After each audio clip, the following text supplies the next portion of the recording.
Hello friends, வணக்கம். இன்றைக்கி நான் செய்து காட்ட போகிற ரெசிபி சுவையான வாய்ப்பன். இந்த ரெசிபி சுலபமாக எப்படி வீட்டில் செய்கிறதுன்னு பார்க்கலாம் வாங்கோ. முதலாவதாக 150 கிராம் சீனி எடுத்திருக்கேன். அதில் 300 மில்லிலிட்டர் தண்ணி சேர்த்து இந்த சுகரை நல்லா கரைகிற மாதிரி கரைச்செடுத்து சைடில் வச்சுக்கொள்ளுங்க. அடுத்ததாக மாவு எல்லாத்தையும் சளிச்சு சேர்த்து கொள்றதுக்காக நான் பெரிய ஒரு வடி எடுத்திருக்கேன். அதில் அவிச்ச கோதுமைமா 300 கிராம் போட்டுக்கொள்கிறேன். பச்சை கோதுமைமா 150 gram, 1 table spoon baking powder. இது எல்லாத்தையும் சளிச்சு பாத்திரத்தில் போட்டுக்கொள்ளுவோம். இந்த வடிக்கு பதிலாக அரிப்பனில் கூட சளிச்சு போட்டுக்கொள்ளலாம். ஒரு சிட்டிகை உப்பு சேர்த்துட்டு கையால் கொஞ்சம் கலந்து விட்டுட்டு நாங்கள் கரைச்சி வச்சிருந்த சீனி கரைசலை இதில் கொஞ்சம் கொஞ்சமாக விட்டு குழைச்சி எடுத்து கொள்ளுங்க. உங்கள்கிட்ட நிறை அளக்கிற வசதி இல்லாட்டிக்கு நீங்கள் சீனியை கொஞ்சம் தண்ணியில் கரைச்சி எடுத்து அதை இந்த மாவில் சேர்த்துட்டு பச்சை தண்ணி கொஞ்சம் ஊற்றி இந்த மாவை ஆக தண்ணியாகவும் இல்லாமல் ஆக கட்டியாகவும் இல்லாத பதத்துக்கு குழைச்சி எடுத்தீங்களா சரியாக இருக்கும்.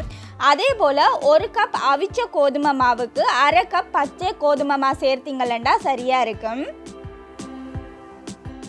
நான் கரைச்சி வச்சுருந்த சீனி கரைசல் அவ்வளவும் இந்த மாவுண்ட அளவுக்கு சரியாக இருந்துச்சு. இந்த அளவில் நீங்கள் கரைச்சி சுட்டிங்களா இந்த வாய்ப்பன் சரியாக வரும். நீங்கள் இதை பார்த்தீங்க, இந்த மாவை பார்த்தீங்களா நீங்கள் கையில் எடுத்து போடும்போது விழுகிற அளவுக்கு நான் குழைச்சிருக்கிறேன். இதுதான் சரியான பதம். இந்த அளவுக்கு நீங்கள் குழைச்சி எடுத்தீங்கன்னா சரியாக இருக்கும்.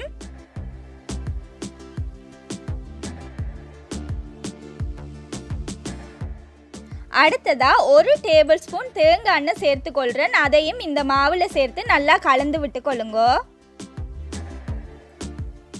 இந்த ரெசிபி செய்து பார்த்து உங்களுக்கு நல்லா வந்திருந்துச்சுண்டா, பிடிச்சிருந்துச்சுண்டா இந்த வீடியோவை உங்களோட ஃப்ரெண்ட்ஸ் அண்ட் ஃபேமிலிக்கு ஷேர் பண்ணுறதுக்கு மறந்துடாதீங்கோ. நான் போடுற ஒவ்வொரு வீடியோவும் உங்களுக்கு உடனே பார்க்கணுமெண்டா என்னோட சேனலை சப்ஸ்கிரைப் பண்ணி பக்கத்தில் இருக்க சின்ன பெல் ஐக்கோனை கிளிக் பண்ணினீங்கண்டா தான் நான் போடுற வீடியோவெல்லாம் உங்களுக்கு உடனே நோட்டிஃபிகேஷனாக வரும், உங்களாலையும் பார்க்க முடியும்.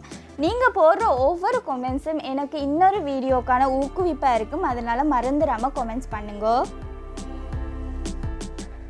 இந்த தேங்காய் எண்ணெய் தான் நான் யூஸ் பண்ணுறேன். இது வியோவில் வர தேங்காய் எண்ணெய். இது குளிர்நாடுன்றதால தேங்காய் எண்ணெய் இப்படி உறைஞ்சி தான் இருக்கும்.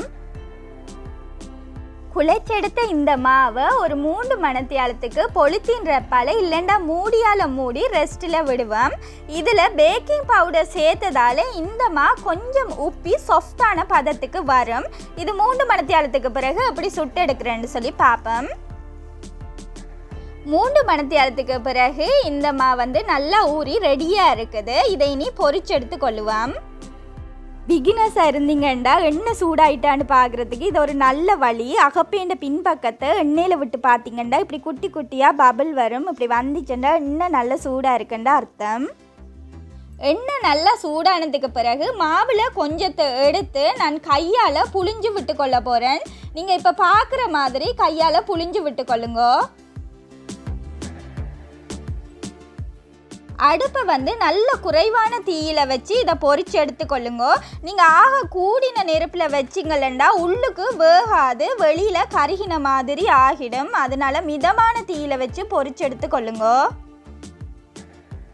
வாய்ப்பன் நல்ல பொன்னிறமாக வார வரைக்கும் பொரிச்சு எடுத்துக்கொள்ளுங்க.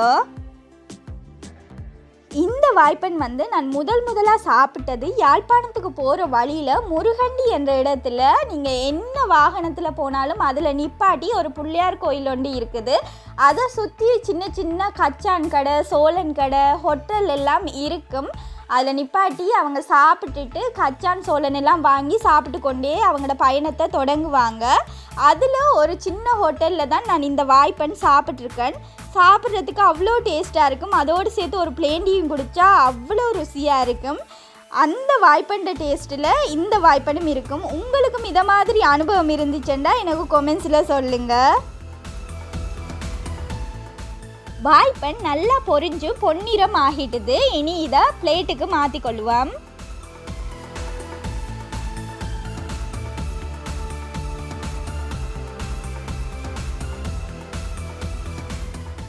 இதை போல் எல்லாத்தையும் பொரிச்சு எடுத்துக்கொள்ளுங்க. இதை போல் புழிஞ்சு விடுறதுக்கு கஷ்டமாக இருந்துச்சுன்னா நீங்கள் கையில் கொஞ்சமாக இப்படி மாவெடுத்து இப்படியும் போட்டு பொரிச்சு எடுத்துக்கொள்ளலாம். அடுப்பை மிதமான தீயில வச்சு இதை போல் எல்லா வாய்ப்பனையும் சுட்டெடுத்து கொள்ளுங்கோ. சாதாரணமாக எங்கட எல்லாருந்த வீட்லேயும் இருக்கிற மாத்தான் அவிச்ச கோதுமை மாவும் பச்சை கோதுமை மாவும். அதை வச்சு சூப்பரான வாய்ப்பன் ரெடி ஆகிட்டு கண்டிப்பாக நீங்கள் செய்து சாப்பிட்டு பாருங்கோ. இது வெளிப்பகுதி நல்ல கிறிஸ்பியாக இருக்கும், உள்ளுக்கு நல்ல சாஃப்டாக இருக்கும், சாப்பிட்றதுக்கு அவ்வளோ ருசியாக இருக்கும். உங்களோட பின்னேற வேலைக்கு இந்த பலகாரம் செய்து சாப்பிட்டு பார்த்து எனக்கு கொமெண்ட்ஸில் சொல்லுங்கள் எப்படி வந்திருந்துச்சுண்டு. Thank you.